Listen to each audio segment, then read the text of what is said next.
पर हम current electricity start कर रहे हैं। तो करंट इलेक्ट्रिसिटी हमको करंट समझने से पहले हमको समझना पड़ेगा चार्ज। पहले जो करंट है इलेक्ट्रिसिटी है उससे पहले हमको समझना पड़ेगा कि चार्ज होता क्या है, क्योंकि जब तक हम चार्ज नहीं समझेंगे तब तक हम करंट के बारे में पढ़ नहीं पाएंगे।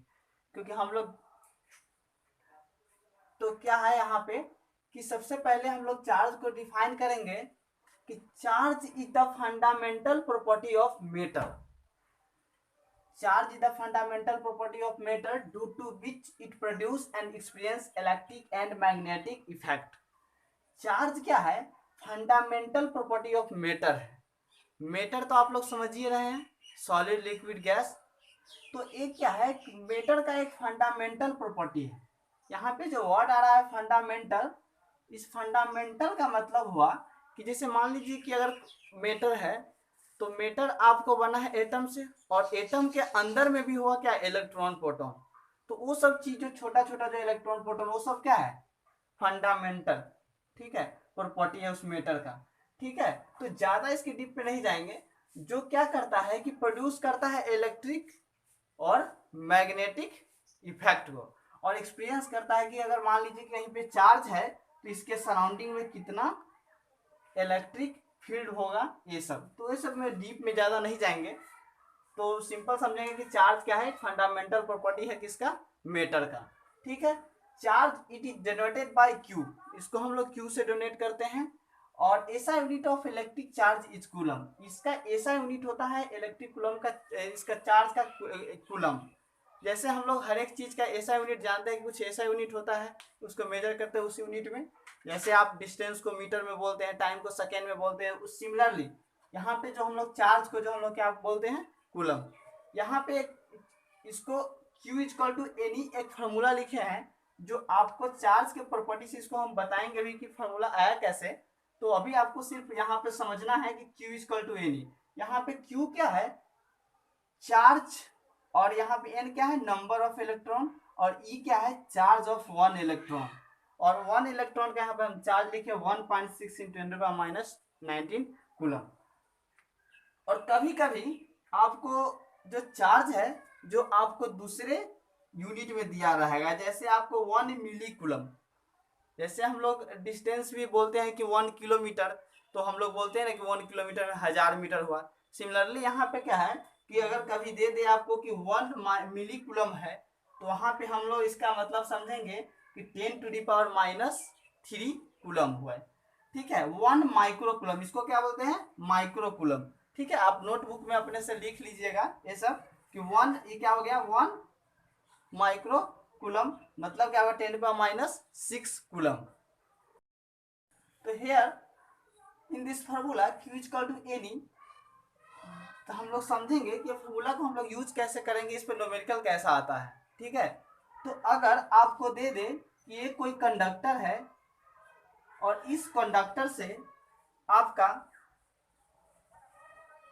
5 कूलम चार्ज फ्लो कर रहा है, यानी इसमें क्या है कि चार्ज आपको कितना, 5 कूलम इस कंडक्टर से क्या हो रहा है, इलेक्ट्रॉन फ्लो कर रहा है।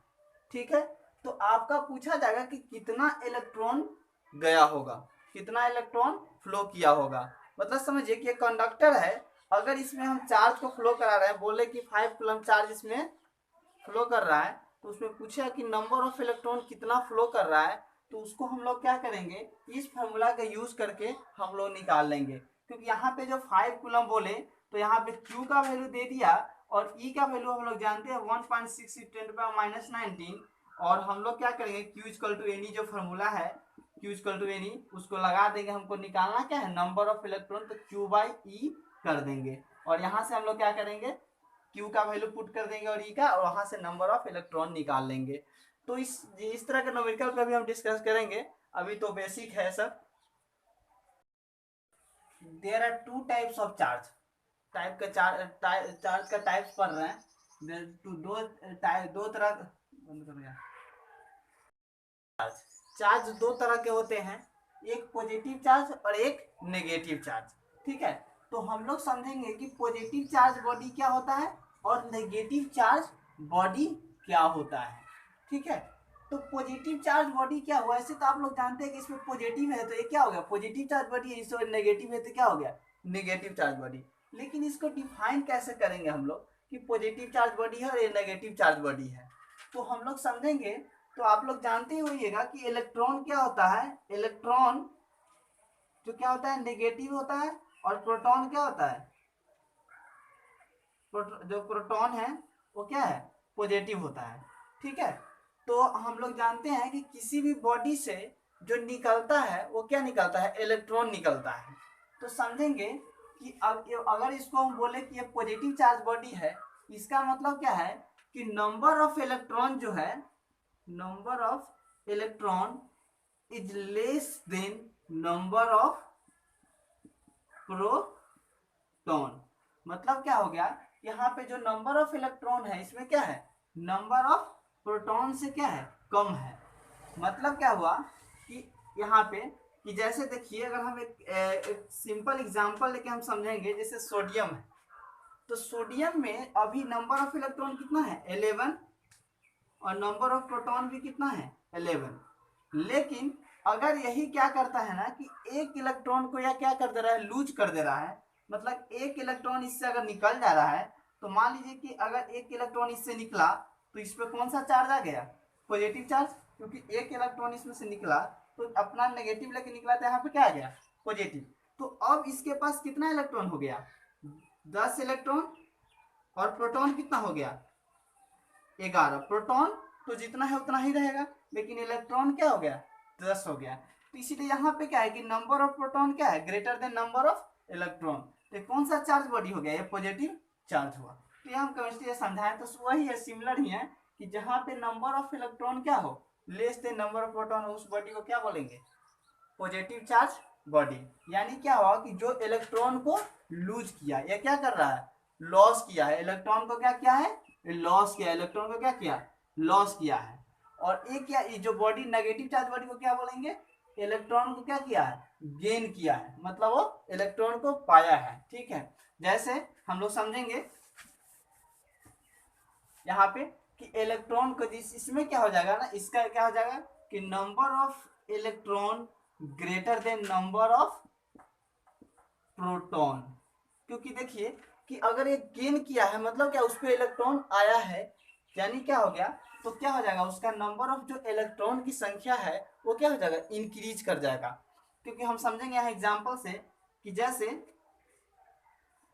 मान लीजिए कि एग्जाम्पल हम ले लेते हैं कौन सा, एक क्लोरीन का एग्जाम्पल लेते हैं, केमिस्ट्री से हम समझाना चाह रहे हैं। एक क्लोरीन का एग्जाम्पल लेते हैं तो इसका जो जो जो आप कन्फिग्रेशन लिखते होइएगा या जानते ही होइएगा 287 होता है। तो यहाँ पे क्या है कि इसको क्या है कि या तो एक इलेक्ट्रॉन लेगा नहीं तो 7 इलेक्ट्रॉन देगा। तो ये क्या करता है कि एक इलेक्ट्रॉन को क्या करता है गेन करता है।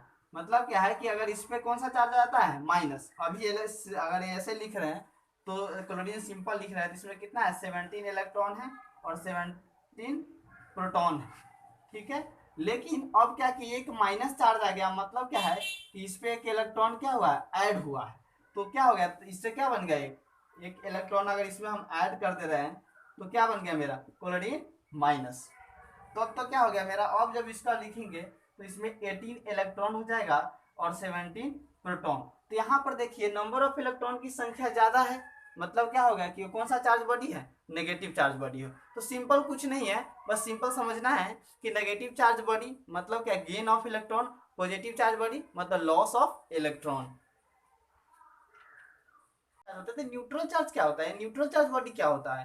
तो यहाँ पे हम समझेंगे कि न्यूट्रल चार्ज बॉडी क्या होता है, न्यूट्रल चार्ज क्या होता है कि जिसमें number of electron is equal to number of proton हो, जिसमें इलेक्ट्रॉन और प्रोटॉन की संख्या दोनों इक्वल हो वो क्या हो जाएगा न्यूट्रल। क्योंकि अभी जब सोडियम, जो अभी एग्जांपल अभी केमिस्ट्री का ही ले रहे हैं क्योंकि उससे अच्छा समझ सकते हैं आप। तो यहाँ पे क्या है कि 11 इलेक्ट्रॉन भी है 11 प्रोटॉन है, तभी तो यहाँ पे कोई चार्ज नहीं दिख रहा है, न इन्हें पे प्लस है और न इन्हें पे माइनस है। तो यहाँ पे क्या, इसलिए हमको क्या है न्यूट्रल चार्ज बॉडी है। तो अभी जो ये सब जो दुनिया के जो ये मार्कर हो गए सब क्या है, इसमें ये सब क्या है न्यूट्रल बॉडी है। एक रॉड ले रहे हैं हम लोग, क्या करते हैं जब इसको हम लोग क्या करते हैं इस पर रब्ड करते हैं, जब इस पर रब्ड करेंगे तो क्या होगा कि ये दोनों चार्ज हो जाएगा। तो इस पे क्या होगा कि अगर इस पे पॉजिटिव आ रहा है तो इस पे क्या हो जाएगा, नेगेटिव आएगा सेम मैग्नीट्यूड के साथ यहाँ पे। तो ये क्या है, method of charging by friction. बस सिंपल समझना है कि चार्जिंग बाय फ्रिक्शन क्या है, कि जब दो बॉडी को हम लोग रब करते हैं तो क्या होता है कि जब रब करेंगे तो क्या होगा कि हम लोग जानते हैं कि वो कोई ये जो बॉडी है क्या है, कोई मेटल है, तो ये क्या है तुम जो मेटल है तो इसमें इलेक्ट्रॉन भी होगा। तो ये क्या है कि जो अंदर में जो इलेक्ट्रॉन है अगर हम लोग क्या रब कर रहे हैं तो उसको हीट हो रहा है, हीट होगा तो उसको एनर्जी मिलेगा, और एनर्जी मिलेगा तो क्या होगा, तो वह उछल कूद करना स्टार्ट हो जाएगा। और उछल कूद करेगा तो क्या हो जाएगा कि या तो यहाँ से इलेक्ट्रॉन इस पे आए या इससे इस पे आए, तो क्या हो जाएगा कि ये पॉजिटिव चार्ज तो ये नेगेटिव चार्ज। वो डिपेंड करता है कि कौन सा पॉजिटिव चार्ज होगा कौन सा नेगेटिव चार्ज होगा, डिपेंड करता है वर्क फंक्शन पे, जो कि आपको ये पढ़ना नहीं है, वो 12th की बात है। तो यहाँ पे क्या है कि जैसे यहाँ पर देख रहे हैं कि दो बॉडी को हम लोग क्या रब कर रहे हैं, तो हो सकता है कि आपका इस पे जो सिल्क है जो इस पे आपका क्या आ जाए नेगेटिव चार्ज, रड पे जो क्या आ जाए पॉजिटिव चार्ज। तो क्या करते हैं अब सेकेंड पढ़ेंगे हम लोग चार्जिंग बाय कंडक्शन। तो ज़्यादा ही सब डिटेल में नहीं जाएंगे क्योंकि आपको क्लास 10th में आप सिर्फ फ्रिक्शन पे ज़्यादा फोकस कीजिएगा, चार्जिंग बाय फ्रिक्शन। यहाँ पे क्या है चार्जिंग बाय कंडक्शन, इसको भी थोड़ा थोड़ा समझा देते हैं कि चार्जिंग बाय कंडक्शन क्या होता है कि when two body is connected with a conducting wire. क्या करते हैं कि जैसे कि यहाँ पे एक बॉडी ए है और एक बॉडी बी ले रहे हैं, अब ये दोनों को क्या कर रहे हैं कंडक्टिंग वायर से जब हम लोग क्या करते हैं जब कनेक्ट कर देते हैं, ठीक है। यहाँ पे अगर एक बॉडी जो है ये चार्ज है, मतलब हो सकता है कि बॉडी जो है ए है बॉडी ये चार्ज है, लेकिन बी बॉडी क्या है अनचार्ज है, ठीक है। बी बॉडी क्या है अनचार्ज है, अगर इसको कंडक्टिंग वायर से क्या करते हैं अगर कनेक्ट कर देते हैं तो after some time body B will becomes charge. तो बॉडी बी क्या हो जाएगा मेरा चार्ज हो जाएगा। तो हो सकता है कि कुछ चार्ज जैसे यहाँ पे अगर मान ले कि इस पे जो क्यू चार्ज है तो इस पे से अगर जब कनेक्ट कर देने के बाद हो सकता है कुछ समय बाद इसमें से small Q charge body B पे ट्रांसफर हो गया होगा, ठीक है। तो ये होता है बाई कंडक्शन। बस सिंपल समझिए कि जब हम कनेक्ट करके एक बॉडी से दूसरे पर ट्रांसफर करते हैं चार्ज करते हैं उसको बोलते हैं चार्जिंग बाई कंडक्शन। थर्ड हम लोग समझेंगे charging by induction. Charging by induction में क्या होता है कि अगर ये बॉडी है जो पॉजिटिव चार्ज बॉडी है, ठीक है, ये पॉजिटिव चार्ज बॉडी है, अब हम लोग क्या करते हैं कि एक न्यूट्रल बॉडी को इसके पास लाते हैं। तो हम लोग जानते हैं कि न्यूट्रल बॉडी क्या होता है जिसमें नंबर ऑफ इलेक्ट्रॉन और नंबर ऑफ प्रोटॉन क्या है इक्वल है, मतलब दोनों चार्ज क्या है पॉजिटिव और नेगेटिव चार्ज क्या है दोनों इक्वल है। तो जैसे ही इक्वल है मतलब क्या है इसी तरह से होगा, यहाँ पे मान लीजिए कि जो पॉजिटिव हो सकता है कि अगर इसमें चार नेगेटिव है तो हो सकता है कि चार पॉजिटिव भी होगा। तो अब क्या करते हैं क्योंकि ये न्यूट्रल है दोनों इक्वल है, ये न्यूट्रल है ऑल ओवर देखिए कैंसिल कर देगा, ठीक है। तो अब हम क्या करते हैं इस न्यूट्रल बॉडी को पॉजिटिव चार्ज बॉडी के अगर पास लाते हैं तो क्या होगा कि जो इसका जो सरफेस है जो इधर वाला जो सरफेस दिख रहा है उस पर क्या हो जाएगा जो आप जो पॉजिटिव चार्ज बॉडी है तो कौन सा चार्ज को अट्रैक्ट करेगा नेगेटिव चार्ज को। तो न्यूट्रल बॉडी से जो नेगेटिव चार्ज है वो क्या आ जाएगा इस सरफेस पे इंड्यूस हो जाएगा। तो यहाँ पे क्या आ जाएगा ये पॉजिटिव चार्ज है, तो अगर हम लोग क्या करें इसके पास ला रहे हैं हम लोग क्या इस चार्ज बॉडी को न्यूट्रल बॉडी को, तो क्या हो जाएगा कि इस पे क्या हो जाएगा यहाँ पे नेगेटिव आ जाएगा और यहाँ पे क्या हो जाएगा पॉजिटिव। अब ठीक है तो ये क्या हुआ आपका मेथड है किसका चार्जिंग बाय इंडक्शन। ये सब डिटेल में ज़्यादा पढ़ना नहीं आपको 10th में, इसलिए आप लोग बोर होने लगा, इसलिए हम ज़्यादा डिटेल में नहीं जाना चाह रहे हैं, ठीक। सिर्फ आप समझिए अच्छे से fix by charging by friction.